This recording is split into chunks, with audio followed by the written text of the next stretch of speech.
tous et à toutes, le centre neuropsychopathologique CNPP, situé sur la colline de l'université de Kinshasa, le CNPP est cinquantenaire. Jadis un centre de référence en Afrique, le CNPP Kinshasa a perdu de sa superbe.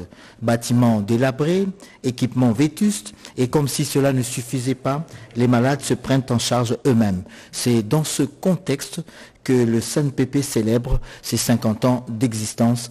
C'est le dossier de ce journal que vous propose Bennett Mogogo et Rodé Panda.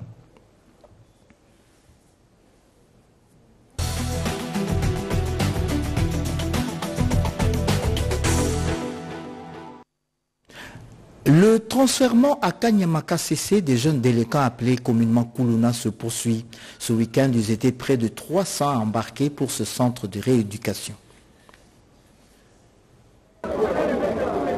Samedi 20 avril 2024, il est 8 heures au commissariat provincial de la police de la ville de Kinshasa. Des Kuluna, habillés en tenue de service national, prennent place à bord de ces camions. Le tout sous les regards de membres des familles en pleurs. Et quelques clients curieux, plutôt joyeux.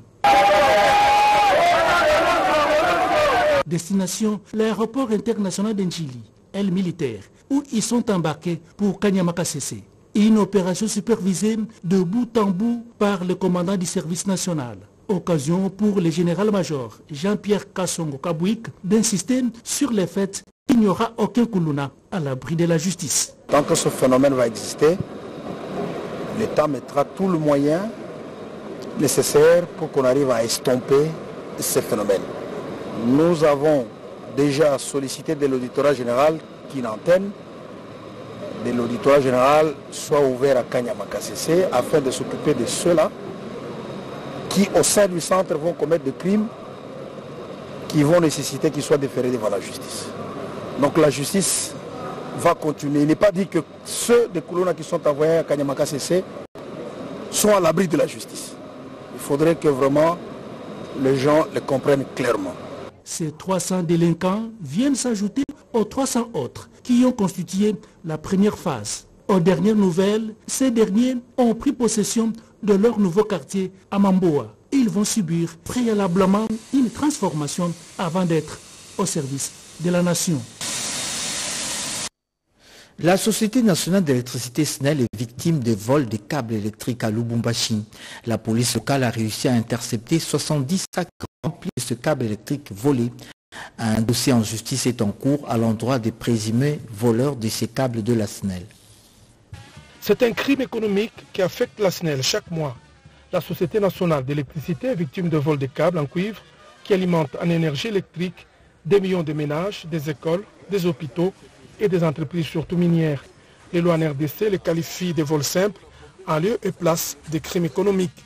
Ce samedi 20 avril 2024, important des câbles morcelés contenus dans 72 sacs ont été présentés au gouvernement de province Jacques Ablakatoué en présence du ministre provincial de l'Intérieur et d'autres autorités. L'affaire est en instruction. Nous les avions saisis, nous les avions amenés auprès de notre bureau. Des invitations ont été déposées.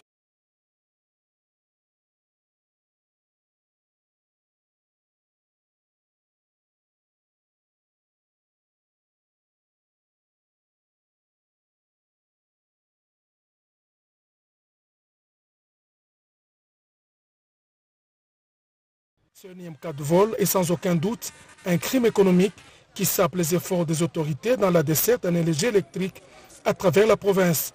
Les voleurs et leurs complices seront déférés devant les instances judiciaires pour qu'ils soient jugés et condamnés. L'état de route principale et secondaire de la ville de Kinshasa est préoccupant. Ces routes défoncées ont des conséquences sur la vie au quotidien. Elles méritent d'être remises en état pour la fluidité de la circulation dans la ville. Blandine Wavingana nous amène dans 3 communes de Kinshasa. L'avenue Gambela, qui traverse 3 communes, est complètement délabrée au niveau de la commune d'Ngiringiri, dans le tronçon compris entre l'avenue Kassavubu et l'avenue Ngiringiri. Ajoutez à cela des caniveaux complètement bouchés avec des plastiques qui jonchent les rues. Même décor sur l'avenue Assosa devant le célèbre marché Bayaka. L'état dans lequel se trouvent ces avenues ne facilite pas la fluidité de la circulation. Non loin de là, l'avenue Chaba présente le même paysage. Les habitants des alentours sont désabusés.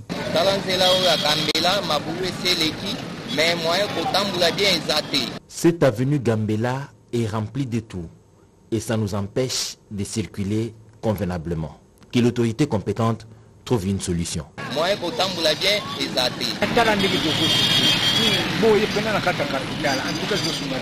Regardez comment nous souffrons en pleine capitale. Ces routes secondaires sont dans un état de délabrement. Que l'autorité prenne ses responsabilités.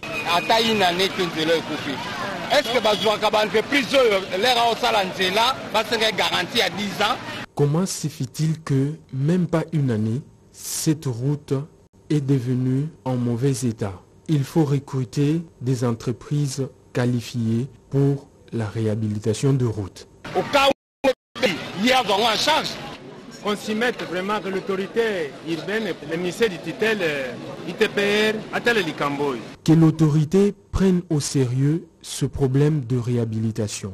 C'est l'est de la capitale. Ces routes, une fois réhabilitées, vont désengorger les principales qui mènent vers Lupin et de Lumbu et de Selembao. Le conflit et on en parle encore. Les parties prenantes ont signé un document de sécession des outils en présence du chef de l'État. Seulement voilà, les effets collatéraux sont encore là. Quelques personnes de volonté sont allées au chevet de déplacés installés dans la commune de Maluku. Le quartier Ndamou, dans la commune de Maluku, est le site choisi pour accueillir les déplacés victimes des conflits Tekeyaka dans les provinces de Kouango, Pilou et Maïndombe. Mais l'environnement lui-même n'est pas propice pour accueillir des familles entières. Ce sont des gens qui ont tout perdu. Ils ont abandonné leurs champs. D'autres ont quitté des activités de pêche. Bref, c'est une population démunie. Plus grave encore, l'on a déguerpi les complexes scolaires Nzamou pour y loger de personnes déplacées pour les conflits de terre. Ici, des locataires circonstanciels des complexes scolaires Nzamou n'ont pas accès à l'eau potable. Cet état de précarité a poussé l'ASBEL, les boucliers, à intervenir. L'ONG Le Bouclier opère sur toute l'étendue de la République. Pour nous, il n'y a pas de frontières. Pour nous, il n'y a pas de tribus, il n'y a pas d'ethnie. Pour nous, ce sont des Congolais. Et tout Congolais dans le besoin, si nous avons cette capacité de pouvoir intervenir selon notre devis, nous allons bien entendu le faire de bon gré et surtout avec toujours l'appui de nos partenaires. Les Boucliers est une instance dans le champ d'intervention et l'action humanitaire. Après avoir soulagé la misère, l'ASBEL Les Boucliers envisage 2 actions complémentaires. Il s'agit de la construction d'un puits de forage pour avoir accès à l'eau potable. Et dans l'immédiat, un contrat avec la clinique Louange va faciliter les consultations pour les femmes enceintes et soigner des enfants. Lévi Mbuta succède à Goudempoy à la tête de l'Assemblée provinciale de Kinshasa. C'est le résultat de l'élection qui a eu lieu hier à l'Assemblée provinciale de Kinshasa. Il l'emporte avec 23 voix contre 20 attribuées à Jésus Noël Cheke, son challenger. Immédiatement après, le bureau a été installé. Le bureau définitif de l'Assemblée provinciale de Kinshasa, qui met fin au bureau d'âge considéré comme provisoire, est donc composé de président Lévi Mbuta, vice-présidente Germaine Tignama de la REP, André Congo de l'AFDC, rapporteur Claude Molele de MLC, rapporteur adjoint et un questeur Socrate Moubengaï de l'UDPS. L'honorable Germaine Tignama Zolantima, seule candidate en liste de ces élections spéciales au poste de vice-présidente. La plénière de ce samedi, président Daniel Iyeli, premier secrétaire du bureau d'âge, en présence de la CENI et des observateurs. D'abord, ce qu'il faut attendre, il faut voir directement ce qui est affiché pas de notre effigie de campagne. Elle va marteler sur la stabilité, sur l'intégrité et sur l'émergence. Cela veut dire qu'on ne plus à ce stade où on peut voir une assemblée provinciale inactive. Une assemblée provinciale qui ne fait pas de contrôle. En dépit dépit de la quiétude observée pendant ces scrutins pour des raisons personnelles, Amos Mbokoso, président du bureau d'âge et candidat au président, avait décidé de boycotter l'élection, prétendant renvoyer ce scrutin au mercredi. Finalement, cette décision n'a pas été suivie par la plénière qui a décidé la tenue du scrutin le même samedi 20 avril 2024.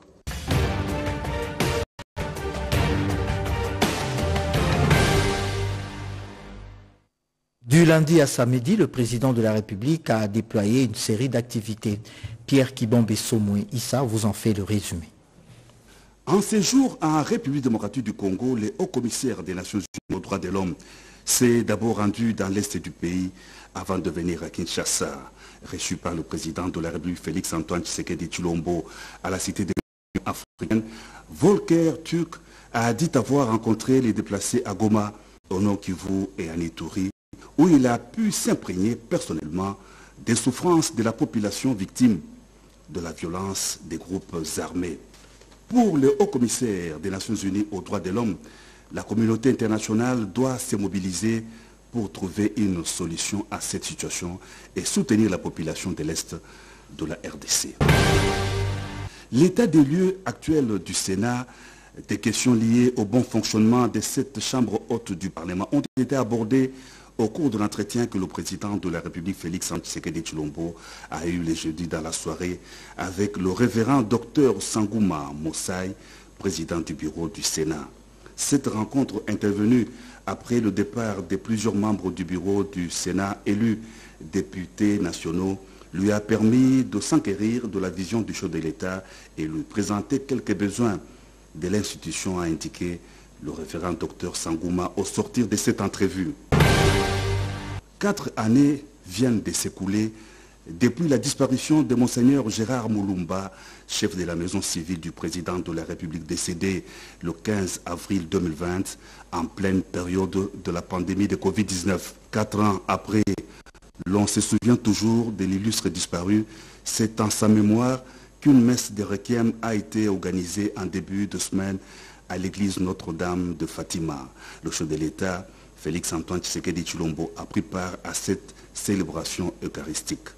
Diplômé en théologie, Monseigneur Gérard Moulumba, frère du patriarche Étienne Tshisekedi wa Moulumba, a été ordonné prêtre en 1967. Il devint évêque de Mweka dans la province du Kasaï occidental en 1989. Il prit sa retraite apostolique en 2017 avant d'intégrer la présidence de la République en mai 2019. Le président de la République était accompagné à l'événement notamment par des membres de sa famille biologique et politique. Vous n'avez pas suivi l'actualité au quotidien pendant cette semaine, je vous propose ce résumé succinct de Chantal Okoloba. La semaine qui s'achève a été marquée par plusieurs faits. Les échanges entre la ministre d'État en charge de la justice et droits humains et l'ambassadeur de Grande-Bretagne accrédité en République démocratique du Congo et le sous-secrétaire d'État américain ont tourné autour du redressement de la justice en RDC, la situation de la guerre dans l'est du pays, les combats contre l'impunité, la lutte contre la corruption, la situation sécuritaire et carcérale dans des prisons. Toujours dans ces secteurs, 500 femmes magistrats nouvellement nommées ont été accueillies officiellement par la Corporation des magistrats. C'était dans le but de les instruire d'exercer leur profession dans la discipline, le strict respect de la déontologie et d'éthique professionnelle pour éviter la corruption et s'exposer à des sanctions sévères.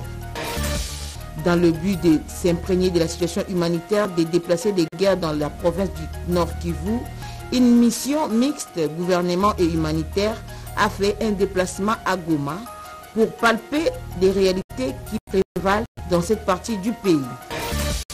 Pour lutter contre les banditismes urbains dans la capitale, une nouvelle vague de Kuluna a cheminé à Kanyamaka CC dans la province du Haut-Katanga pour leur rééducation. D'autre part, près de 200 bâtisseurs appelés autrefois Kuluna ont réinséré la vie après avoir suivi des formations dans plusieurs domaines. Toujours en semaine, la Société nationale de chemin de fer Congo a été visitée par une délégation de firmes chinoises dans le but l'organisation ferrée de cette société en vue de faciliter les transports ferroviaires dans toute la République. Au Nord Kivu, les enfants séparés de leur famille ont été relancés dans des petits métiers afin de survivre à leurs besoins et être utiles dans la société. Et enfin, dans la province du Bas-Ouélé, il y aura relance des activités de plantation de café et cacao pour maintenir la RDC de rester dans la course de l'exportation du café et du cacao dans le monde.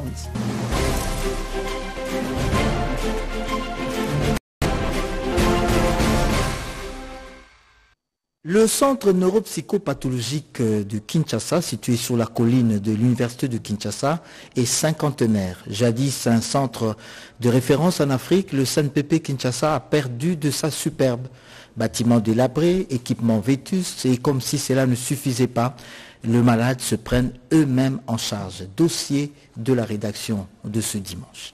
Le centre neuropsychopathologique va bientôt célébrer ses 50 ans d'existence. Les préparatifs sont en cours pour cet événement. Créé un certain 13 février 1973 pendant la Deuxième République, le CNPP Kinshasa fut le prestigieux établissement dédié à la santé mentale en RDC, alors Zaïre et en Afrique. Mais 50 ans après, qu'est-ce qu'il en reste? Le CNPP Kinshasa ne fait plus que l'ombre de lui-même. Ce centre neuropsychopathologique est dans un état piteux. Les 12 bâtiments qui les composent nécessitent une vraie cure de jouvence. Le CNPP, unique en RDC et en Afrique centrale, deuxième dans tous les continents, après le Sénégal, mérite mieux pour garantir sa vocation, celle de traiter les malades des nerfs, du cerveau, de l'esprit et même du corps. Car au-delà de patients, cet établissement reçoit des stagiaires venant de tous bords pour des services pratiques et expériences en la matière. Le tout dans une précarité qui ne dit pas son nom.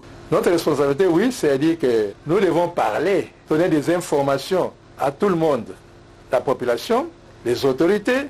Une population peut se développer en 6 mois. Rien qu'avec le cerveau, il n'y aura pas de voleurs, il n'y aura pas de criminels. On saura que là où Dieu vous a placé, comme un être vivant, c'est-à-dire vous pouvez vivre avec votre environnement. Tout est là. En famille, il y a un chef. Le corps humain, il a su c'est son chef, non. Son chef, c'est la tête, le cerveau.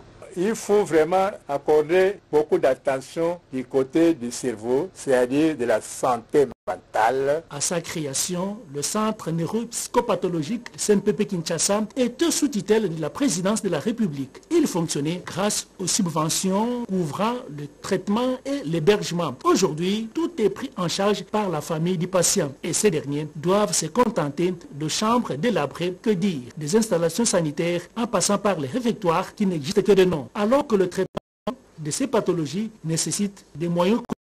En plus, il faut un environnement sain avec l'entretien permanent en interne et à l'externe. D'où ce cri de détresse du professeur Michel Kassoua, doyen psychiatre au CNPP. Nous demandons à tous ceux qui nous écoutent de passer visiter le CNPP, partager avec nous, on vous dira ce que c'est le CNPP, vous allez voir. Tous ces ONG, venez au CNPP pour le cerveau. Nous avons besoin de vous, j'insiste. Malheureusement, quand nous approchons certaines de nos autorités, l'accueil pose des problèmes. À certains moments, il y en a qui vous reçoivent directement. Mais il y en a d'autres, non. Ils vous envoient à gauche, à droite, ou bien pas disponible. Ils ont beaucoup de problèmes, notamment le problème d'alimentation des malades qui sont internés ici. On avait entendu cet appel et nous sommes venus, nous avons vu que le CNPP a vraiment besoin d'aide. À plus de 50 ans de vie, le CNPP demeure encore un projet réalisé à moitié. Et avec le poids de l'âge, tout ce qui existe déjà en termes d'infrastructures et de prise en charge attend la rénovation. Qui aime sauver des vies humaines devrait y prêter attention.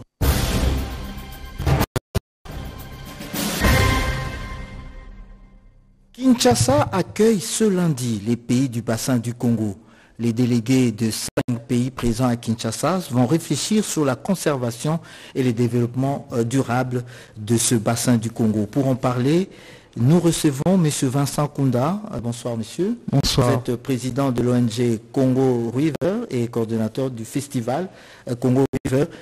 C'est donc demain que les délégués de 5 pays du bassin du Congo vont commencer le conclave. Comment il se présente ce conclave?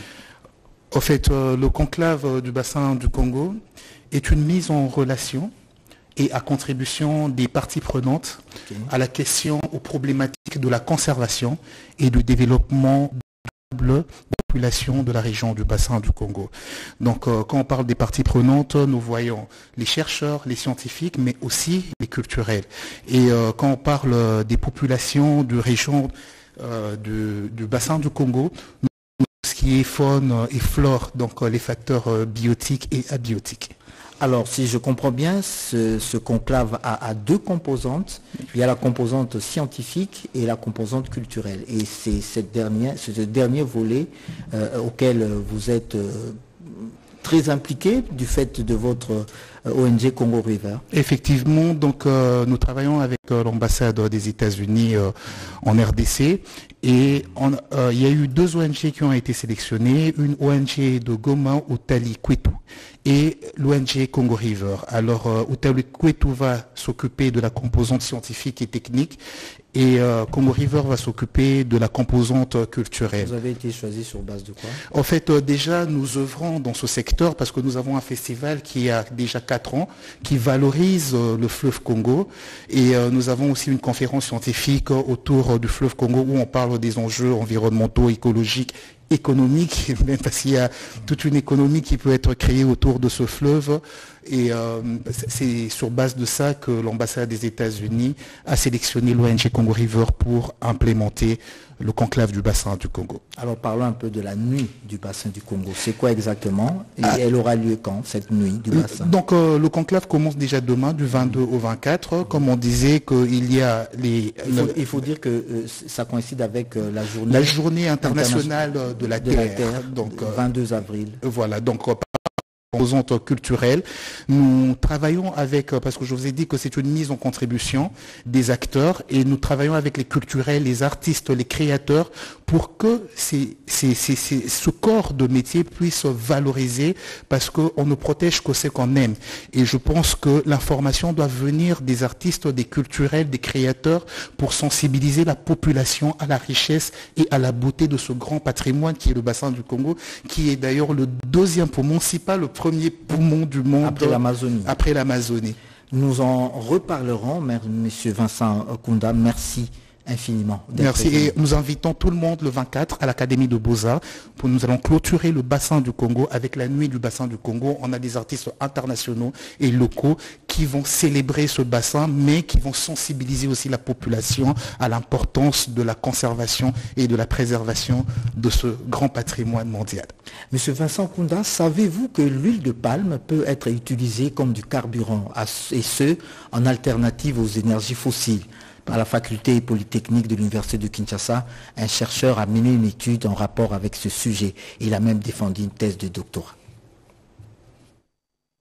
Étude comparative de caractéristiques d'un moteur diesel alimenté par les biodiesels. C'est le titre du tout premier mémoire de diplôme d'études approfondies défendu à l'école doctorale en sciences de l'ingénieur de la faculté de Polytechnique de l'université de Kinshasa. Le récipiendaire, le chef de travaux, Herman Banza Dinganga, a au terme de sa recherche recommandé la production industrielle en République démocratique du Congo du carburant issu de l'huile de palme, de l'huile de ricin et de l'huile de raffia CC comme alternative aux énergies fossiles qui vont s'épuiser d'ici 2050 et qui détruisent considérablement l'environnement. Nous avions essayé notre moteur avec le carburant qu'on appelle biodiesel, qui sont issus de l'huile de palme, de l'huile de ricin et de l'huile de raffia CC. Nous avons trouvé que le moteur sans modification a tourné avec ces huiles-là. Mais l'étude continue pour voir maintenant l'endurance, pendant combien de temps ce moteur peut tenir, et aussi qu'est-ce qu'on peut apporter, modifier, pour que demain après demain, nous utilisions ce carburant comme carburant alternatif au diesel fossile. Un motif de satisfaction pour les doyens de la faculté de Polytechnique de l'UNIKIN.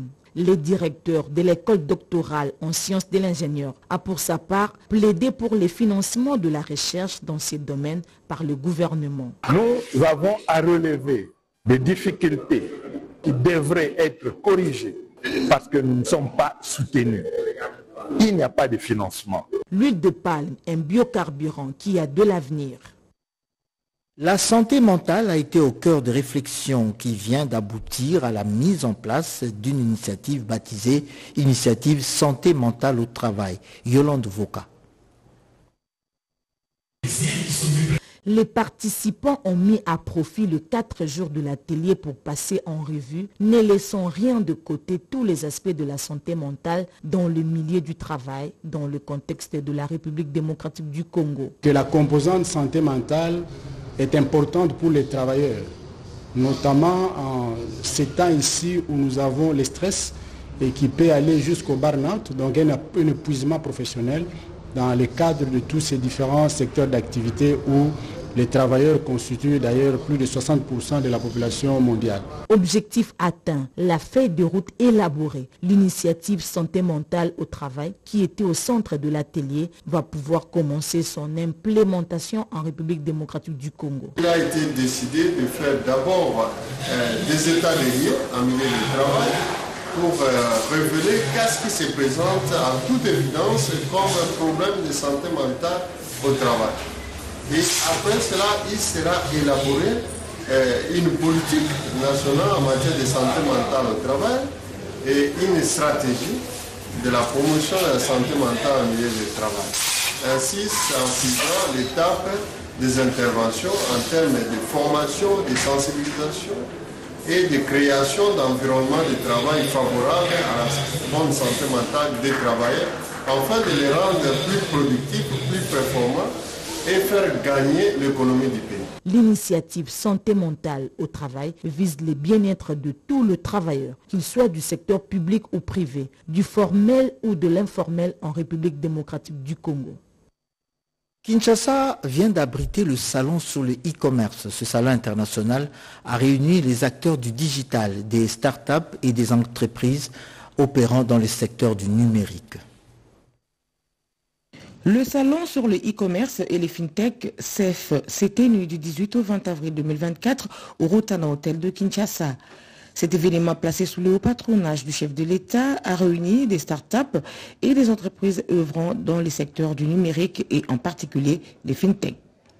La présidence de la République, à travers l'Agence pour le développement du numérique, était au cœur de ces forums en ayant hébergé sur son stand des structures d'accompagnement des entrepreneurs telles que l'ANADEC, les FOGEC et la PROSEM.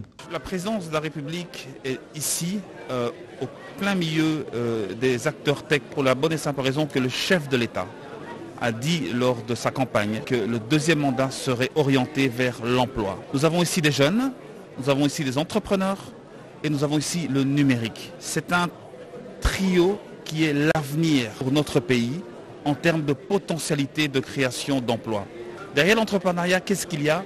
Il y a des emplois. La création d'emplois, c'est ça l'objectif du deuxième mandat du chef de l'État, sous l'impulsion de la Première ministre, son Excellence Madame Judith Swamina Tuluka. La Régie des eaux, qui s'était résolument engagée dans un vaste programme de transformation numérique, était elle aussi présente. Nous voulons construire un géant en RDC et on ne construira pas le géant sans la technologie.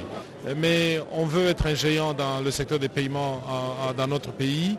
Les grands changements que nous voulons vont venir avant la fin de cette année, y compris l'expansion dans les provinces qui restent. Le public nombreux ayant répondu présent à cette 5e édition du CEF a pu se rendre compte que le secteur du numérique connaît une véritable croissance à RD Congo grâce notamment à une jeunesse congolaise dynamique, innovante et entreprenante qui est aujourd'hui bien consciente du rôle positif qu'elle peut jouer dans le développement économique de notre pays. Quelques religieux s'engagent dans la protection de la forêt tropicale. Ils ont réitéré cet engagement en vue de la sauvegarde de la planète. Serge Merlin-Mata. Durant 2 jours, les chefs des confessions religieuses, membres de la commission d'intégrité et médiation électorale et responsables du Conseil national des religions pour la paix réunis au sein de l'initiative interreligieuse pour les forêts tropicales en RDC ont réfléchi et partagé sur les défis et les enjeux de la lutte contre la déforestation et la dégradation des forêts, les changements climatiques ainsi que les droits des peuples autochtones, pygmées. Diverses expériences ont enrichi les échanges qui ont permis aux différents participants d'améliorer davantage leur compréhension sur l'importance des forêts et la perte du couvert forestier. À l'issue des travaux, plusieurs résolutions ont été prises. Nous nous engageons à travailler au sein de l'IRI RDC pour rechercher et développer les alternatives économiques durables. Agir en urgence dans une responsabilité collective et partager au-delà de nos orientations doctrinales. Travailler avec le gouvernement, le Parlement, les partenaires nationaux, régionaux et internationaux dans la mobilisation autour de l'action commune de la sauvegarde de la planète. Différents sous-thèmes ont été abordés pour guider les débats, parmi lesquels on peut citer l'importance des forêts et de l'implication des leaders religieux dans la lutte contre la déforestation et la théorie du changement de l'IRI RDC. Le personnel du ministère des Hydrocarbures a été remis à niveau à la faveur d'une formation sur les potentialités pétrolières de la RDC. Cette formation vise à mettre en exergue les potentialités pétrolières du pays. Les experts du ministère des Hydrocarbures venus de 4 provinces du pays ont été enrichis sur l'amont et l'aval pétrolier. Vous savez bien que c'est un secteur qui connaît une révolution et cette révolution doit faire à ce que les agents des hydrocarbures puissent s'adapter à cette dynamique pour être vraiment performants et faire face à cette compétition mondiale. Et au sortir de ce cadre, j'espère que chacun sera à même de se comporter comme un expert dans le secteur des hydrocarbures au vu de toutes les matières qui ont été transmises pendant cette cérémonie.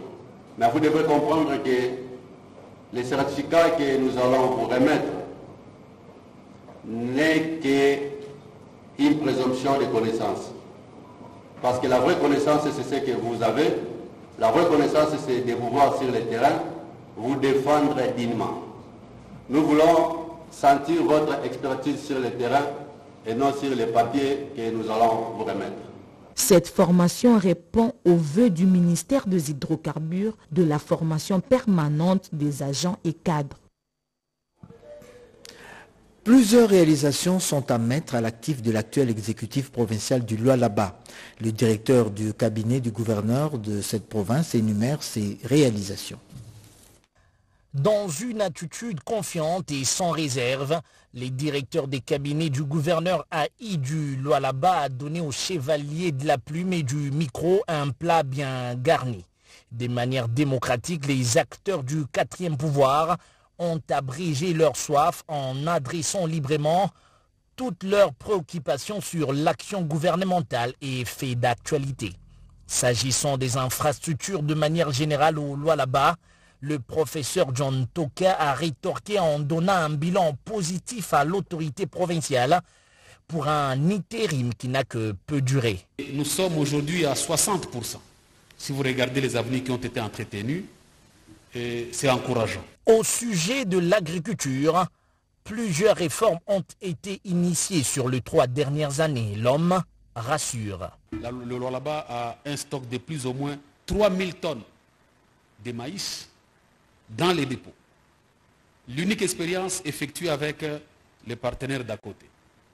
Sur le plan politique, ces cadres de la plateforme Fifi Masuka s'est satisfait de victoires enregistrées et reste plutôt convaincu de l'avenir. La candidature de l'autorité engage son regroupement. Ceux qui nous ont accompagnés dans ces combats de députés ne pourront voter que leur chef. En somme, cet tête-à-tête avec le média organisé par la direction provinciale de la communication a permis de lever l'équivoque sur les politiques publiques initiées et de se tourner vers l'avenir du Lualaba. Course vers l'hôtel de ville de Kinshasa, un candidat gouverneur dévoile son plan d'action. En lice pour le gouvernorat de Kinshasa, Hubert Mamba attend redorer l'image de la capitale de la RDC. Dans son programme de gouvernance intitulé Kinshasa Engenga, il a dévoilé son ambition de moderniser et rendre Kinshasa libre. Ce programme a été déballé devant quelques notables quinois, chefs coutumiers et la presse. Dans son plan d'action, le candidat gouverneur Hubert Mamba préconise le recensement de la population quinoise, la modernisation des infrastructures et l'amélioration du social des Quinoises et Quinois. Face à la dégradation des conditions de vie socio-économiques des Quinoises et Quinois, nous ne pouvons plus attendre. Il est plus que temps de rompre avec la médiocrité, l'incompétence et les antivaleurs afin d'apporter de profondes transformations à la ville-province de Kinshasa et d'en faire, d'une part, un lieu où l'intérêt public jouera dorénavant un rôle primordial, notamment la sécurité, la salubrité, la santé publique, ainsi qu'un environnement propre et sain. Hubert Mamba pense que sur une trentaine de candidats compétiteurs au poste de gouverneur de la ville de Kinshasa, son programme reste le meilleur. Les électeurs vont en mesurer la valeur et trancher en toute responsabilité.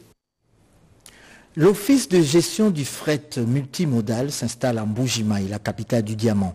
Selon les experts, la présence de l'OGEFREM au Kassai oriental va favoriser la fluidité des échanges commerciaux et l'assistance aux chargeurs. Willy Atunakov. C'est dans le but de désenclaver la province du Kassai oriental par la facilitation des échanges commerciaux interprovinciaux et avec l'Angola voisin et d'apporter l'assistance aux chargeurs que l'Office de gestion du fret multimodal, OGEFREM, va très bientôt installer son bureau de représentation à Mbuji-Mayi, chef-lieu de la province du Kassai oriental. C'est ce qui justifie la descente dernièrement sur le terrain d'une mission de prospection des experts en la matière dépêché par le directeur général de cet établissement public, le manager William Kazumba Mayombo, déterminé visiblement à matérialiser sans faille la vision du chef de l'État, celle relative à l'amélioration des conditions de vie des Congolais. Sur place, Jean-Serge Bikoro et James Mutomboka Bongo ont échangé avec le gouverneur intérimaire du Kassai oriental sur la matérialisation de ce projet qui, aussitôt installé, va à coup sûr booster l'économie de cette partie du pays et générer des emplois directs et indirects. La recommandation est de nous inviter à continuer à déployer ces énergies, à travailler surtout avec les filles et fils de la province, notamment les autres structures et services techniques qui sont en province pour nous aider à collecter ces données. Les conclusions du rapport de cette mission, qui consiste à collecter un certain nombre de données nécessaires, permettront au numéro 1 de l'OGEFREM, William Kazumba Mayombo, qui tient à la gestion axée sur les résultats, d'effectuer dans le tout prochain jour une mission officielle à Mbuji-Mayi, jadis connue comme capitale mondiale du diamant.